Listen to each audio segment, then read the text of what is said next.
How painful it is when our prophet is maligned, mocked, ridiculed. It causes so much pain to us because the prophet lives in our hearts. ختم نبوت کے نام پر اسلام آباد کی سیاست کرنے والی جماعت جمعیت علماء غیر اسلام کی اصلیت سب کے سامنے مکمل طور پر عیاں ہو چکی ہے۔ عمران خان پر قادیانی ہونے کا الزام لگانے والی JUI اور فضل الرحمان خود ختم نبوت کے سب سے بڑے دشمن نکلے، اور فضل الرحمان سے ختم نبوت کے دشمن قادیانیوں کے یارانے بڑھنے لگے۔ ختم نبوت کے نام پر سالوں سے عوام کو بے وقوف بنانے والے فضل الرحمان کے مارچ کی قادیانیوں نے بھی حمایت کر دی ہے۔ قادیانیوں کے ترجمان اخبار نے فضل الرحمان کے بربادی مارچ کی حمایت میں سماجی ویب سائٹ فیس بک پر اشتہار چلایا۔ اشتہار میں JUI کے جلسے کی ویڈیو کے ساتھ لکھا گیا کہ پاکستانیوں، عمران خان حکومت کے خلاف فضل الرحمان کے بربادی مارچ کے لیے تیار ہو جاؤ۔ اس کے علاوہ مرزائیوں کے لیڈر مرزا مسرور قادیانی کی طرف سے جاری ایک خط بھی سوشل میڈیا پر زیر گردش ہے۔ اس میں مرزا مسرور قادیانیوں کو فضل الرحمان کے مارچ میں شرکت کرنے کی ہدایت کر رہا ہے۔ خط میں مرزا مسرور نے لکھا، ہمارا مسلک الگ پر مقصد ایک ہے۔ مرزا مسرور نے امید ظاہر کی کہ مجھے یقین ہے ایک دن فضل الرحمان کا گھرانہ مرزا غلام قادیانی کی بیعت کرے گا۔ مرزا مسرور نے تمام قادیانیوں کو ہدایت دی کہ مارچ میں جمعیت علماء اسلام کا پرچم لے کر جائیں اور اپنی شناخت ظاہر نہ کریں۔ عمران خان کی حکومت بنتے ہی فضل الرحمان نے قادیانی کا راگ الاپا اور عمران خان کے خلاف جھوٹا پروپیگنڈا کیا، اور آج قادیانیوں کے میڈیا سیل نے فضل الرحمان کے مارچ کو اسپانسر کر کے ثابت کر دیا کہ عمران خان کے بجائے ہمارا یارانہ فضل الرحمان سے ہے۔ تواڈے اندر تڑ کوئی نہیں، تڑ ہوندی تے تساں حضور دی عزت واسطے نکل کھڑونا۔ ختم نبوت تے ڈاکے پے تساں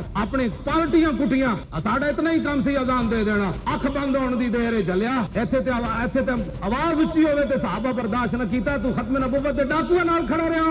اس بات کو بھی ذہن میں رکھا جائے کہ عمران خان نے ساری دنیا کے سامنے حرمت رسول پر بات کی، Because the prophet lives in our hearts. جبکہ فضل الرحمان ختم نبوت کے نام پر مسلمانوں کو بیوقوف بناتا رہا۔ آگے چلیں نا۔